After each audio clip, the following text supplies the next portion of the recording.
Hey guys, it's your girl Kat KB, and I am here to do a review on the Stranger Things season 5, episode 8, season finale. The episode is titled "The Right Side Up." Yep, the right side up. And so, let's go ahead and get into it.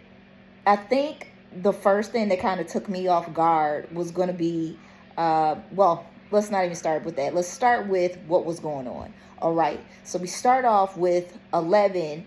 She goes with her sister Callie, as well as her dad Hopper, to the old military base where it looks like Papa had them at some point, and that's where they used to live. And so she went there to get into a water tank in order to be able to manifest her powers a little bit more. Not to mention, she wasn't planning on using her powers alone. She took her sister Callie, who also had telekinetic powers as well, which is the young lady. I believe she looked like she was maybe Indian. She had a shorter haircut, but she took her, and they went to go ahead to first meet up in Eleven's mind with Max, which, mind you, Max was actually over at a radio station with a young lady that had been her nurse while she was in the hospital. And so they first, 11 and Callie jumped in 11's mind, and then they met Max and pulled Max into 11's mind. And so, and then when they met up with Max, I mean, the smile was everything. 11 and her sister was both looking like they was coming hard. They was ready to bring it. You know what I'm saying? And Max was feeling good, okay? 11 is here. She's ready to go ahead and get down to business. Let's go ahead and see about this Henry, or Vecna, as they say. All right. So they then, while they're in 11's mind, they meet up with Vecna, and Vecna goes ahead. 11 touches Vecna while he seems like he's just floating in matter. I don't know. But 11 touches Vecna, and then turnarounds. And then before you know it, they're going through, I don't know, Vecna's memories or something like that. But before you know it, boom, they're at the table with Vecna, with all the children that they've been looking for, of which Vecna is using to make the two worlds collide, meaning the upside down and earth. And so turned around because he needs these children in order to manifest their full telekinetic power in order to move the upside down closer to earth and make the worlds collide. All right, great. So 11 gets up in there. It looks like she's not playing. She pulls Brother Man up from the table out here like, what's up? Get up. Get away from these kids. I need to see what's going on. The sister goes ahead with Max, puts a shield around the children, and has it to where Vecna cannot see the children. And so they're in the same room as Vecna, but because of Callie, the sister, who also has telekinetic powers, he can't see the babes or the children. And so, okay, fine and dandy. All of a sudden, it's like, I don't know if 11 turned around and got weak. I don't know what exactly happened to her powers. And that was the dynamic that I was kind of looking at, is the up and down dynamic of 11. Because, mind you, at the beginning of this season, 11 was doing all types of training, all types of trying to time herself when it came down to her trainings to make sure she was training hard. She was enhancing her speeds, all type of stuff. And I'm like, wait a minute. All for Henry to be able to just grab you up and jump up in your mind when you get ready. And that's where I feel like it was a little bit, there was a lackluster. The reason being is because Vecna had to grab 11 up in order to do this narration that I don't know if it was necessarily the best. It needed to be portrayed in that way. And so what I mean is, in order for the audience to understand what Vecna was trying to do, and for the children to understand that Vecna is actually a bad person and he's lying, it had to be all this where 11 had to subdue in a way and get weak, and have it where Henry picked her brain or jumped into her mind to see where the children were at. And I don't know if that scene, I don't know if there was something else that could have been done with that scene. I don't know.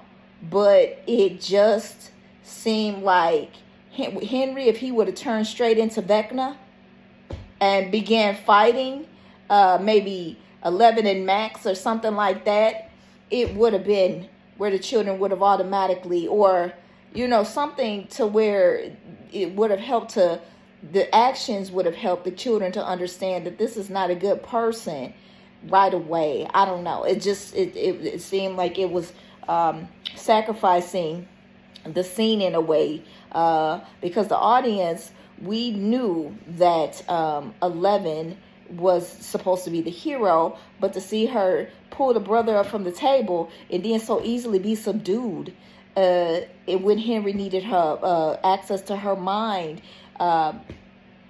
it just did not sit, because she had been doing all this training and stuff like that. Neither here nor there. Let's move on. So then we're looking at Callie, who gets a little bit, I don't want to say stab hungry, but she jumps on the table, ready to go ahead and get down to business with Vecna and get him, as we call it, out the picture. And it's like, that was another thing. It's like Vecna just vanishes. Now, mind you, I understand that, they can come and go as they please and vanish and stuff like that in this show. I don't know. It just really, I thought the showdown was going to be right then and there. But then when I looked down at the length of the episode, I guess I should have known, because it was about maybe a quarter way through the episode when all this was going on. I should have known this was not going to be the showdown period that would have been expected. So Callie does not get her kill, as they say, the way that she or delete, as they say, the way that she was anticipating. And so then Vecna goes to find Hopper, and then, talks to Hopper. Hopper gets loose with the gun. Now, another thing I know, and I know we are not basing this on real life events and everything like that, but when they talk about gun safety and stuff like that, not only based on, not only are you shooting at your target, but in the event that your bullets go through, you want to make sure that you're not at a range to where you're shooting something behind you as well. And so with Hopper, I said, now I know he is not playing loosey-goose with this gun. And so I think that shocked me too. A couple of things that were just, and that was one, Hopper being loosey-goose with that gun. I was like, now, as an officer, you've been trained to make sure that there is nothing else in your range. But I've seen that on movies before. So that was not a big thing to me. That was something, but it wasn't like a huge thing. So I was like, all right, we'll let that one go. He shot 11. 11 comes out of the tank. She's unscathed. No injuries. And so, okay, great. 11, her powers must allow her to heal in an advanced rate in comparison to the regular, normal individual. Okay, so I took that. I said, maybe that's the case. Fine. Then we turn around as they're trying to leave. The soldiers get a hold of 11, Hopper, Callie, and before you know it, Lucas and them set off, or not Lucas, but the gentleman with the glasses, I don't know what his name was, but he sets off a bomb, and then before you know it, everybody is just thrusted. Callie was at gunpoint, and so with her being at gunpoint, I guess apparently the man was trying to shoot her point blank and missed and got her in I believe the stomach area. And this is 11's sister. Now this is a part that really tripped me out, okay? Because see, when they was going toward the end of this and Callie was quote unquote, now they could have got her some help. Now, I know she was trying to help 11, but they could have got her some help. As long as she was sitting up there borderline bleeding out, they could have called an ambulance and got her some help. I don't understand why the main focus was on helping 11 get up out of there. Kylie needed to get some help, and they could have escaped together. Okay? That did not make no sense to me.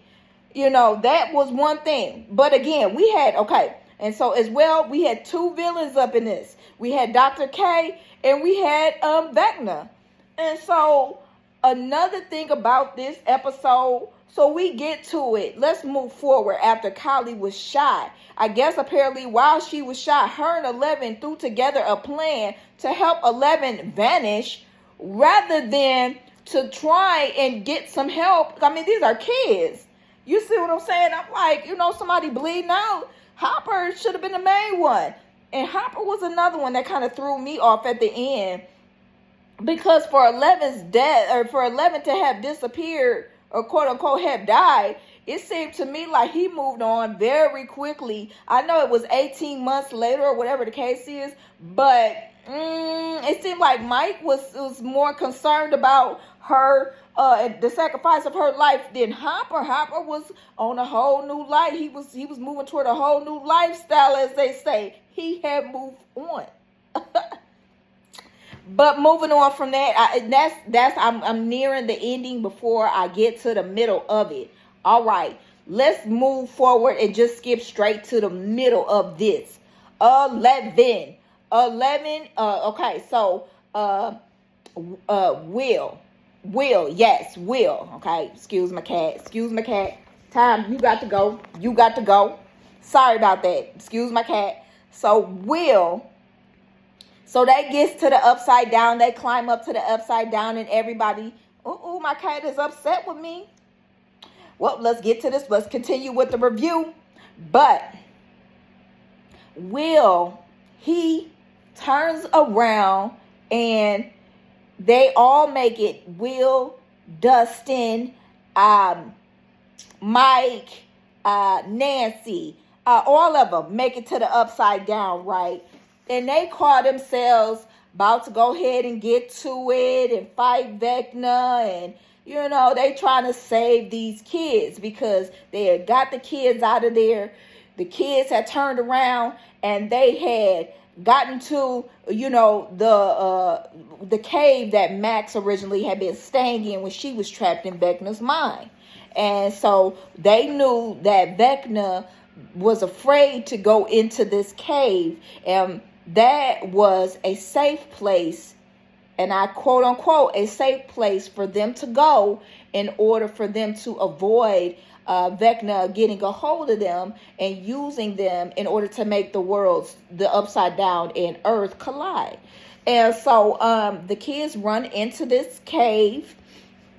And Henry, he does eventually go into the cave after the children, and is faced with several different memories that apparently Henry has been captive, apparently, to the Mind Flayer, who has been controlling him.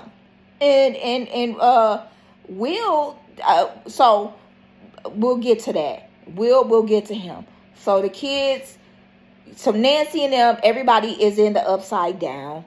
They go ahead and start it up. They said somebody needs to be used as bait. Nancy volunteers to be used as bait so that they can distract the Mind Flayer and go from there. And the others are supposed to attack the Mind Flayer. All right. So Turn around, Nancy gets to shooting and running, and she trying to outrun this gigantic mind flayer spider looking creature, right? Okay. She's like, man, really getting it. I mean, she's shooting left and right. And I like how Nancy wasn't playing with that. Nancy was one of those, it's all or nothing. I like that about her. I like Nancy. But what was tripping me out is, okay, so the mind flayer and Nancy is almost eaten up by the mind flayer. I mean, she gets like behind some rocks or a mountain of rocks, and she's trying to hide, but that thing is so big, it's busting through these rocks and things like that, trying to get to Nancy. And so 11 comes, the others are like, trying to set it on fire. Lucas is up above. He's got this torch, or somebody has a torch, and they're setting it on fire from up above. And then, sure enough, here come 11 to throw a rock. Yep, she threw a rock. And so the thing stopped everything it was doing to pay attention to 11. And then before you know it, 11 go running up to the thing, and then she cut it right on open and jump in. I'm thinking, girl, could you have cut that thing in half? I mean, girl, you cutting it open and stuff. But I don't know what the thing was made of, and I don't know what the arrangement was between the thing and Vecna. Vecna up in there, okay, and he is up in there. I don't know what he is doing up in there, but she go ahead and rip him down. Once again, she's manhandling him. It's clear that 11 could really manhandle him and throw him and stuff, but it's like, I don't know if she's holding back or what. And then it's like Will is entered Vecna's mind, and he's trying to stop, because apparently somebody has said, well, Will, can you stop him from getting to the kids and stuff? And so Will was like, yeah, I could do a little something. He is all up in Vecna, and then he's trying to relate to Vecna and all this different stuff. Now, I understand that Vecna was a kid at one point or whatever, but apparently, based on what I could see, Henry would be the age of Hopper in them at this point. And so that's an adult man. Listen, he gonna do what he gonna do. So, but I understand Will is a child. He trying to relate and understand Vecna and stuff like that. But that's where more narration come in. And it's like, look, we don't need all this narration. Yes, Vecna was a child. He goes to his memories. He could see that Vecna was a child when all this was happening and stuff. And Vecna had killed somebody, which, I mean, he killed that dude. He ripped the eyeballs out that dude. That was like, wow. But turned around, and so 11 and Vecna get to fight, and it's really not much of a fight. It's like 11 is like hopping around. And that's what as well. I'm like, 11, half the episode was just hopping around. It's not like she was really fighting. She was just jumping around. Will jumps up in Vecna's mind, and 11 is trying to push him onto this like rock or stick or something like that. And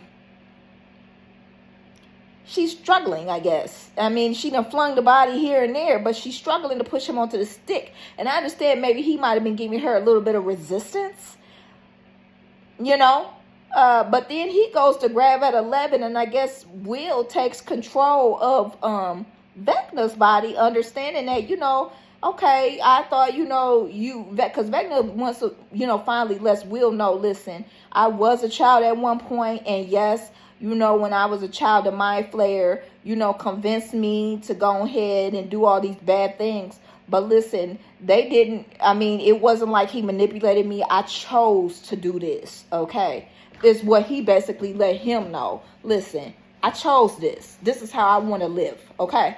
And so Will goes ahead to start getting up in Vecna's mind, because he's trying to grab 11 with this, like, claw. And Will stops him from grabbing 11, which is a good thing, because he doesn't get a hold of her. And then 11 musters up enough strength, I guess, to go ahead and push him up against the rock. And then before you know it, Vecna is, he is subdued. He has this rock in his back, or tooth. I believe it might be a tooth or some type of fossil in his back. I don't know. But then, and so then they look around, they see all the children up in there.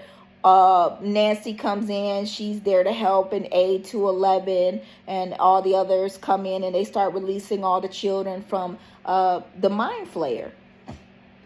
And so then Will's mom, I did appreciate that she went ahead and handled that.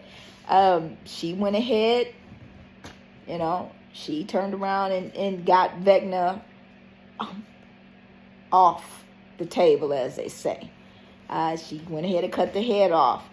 And then from there, it seems like we spent an additional 30 minutes on nostalgia. I mean, Dr. K, 11, then all of a sudden says she's going to disappear, which apparently she makes a plan with her sister Callie to disappear into the upside down along with everything else that's blowing up in that world.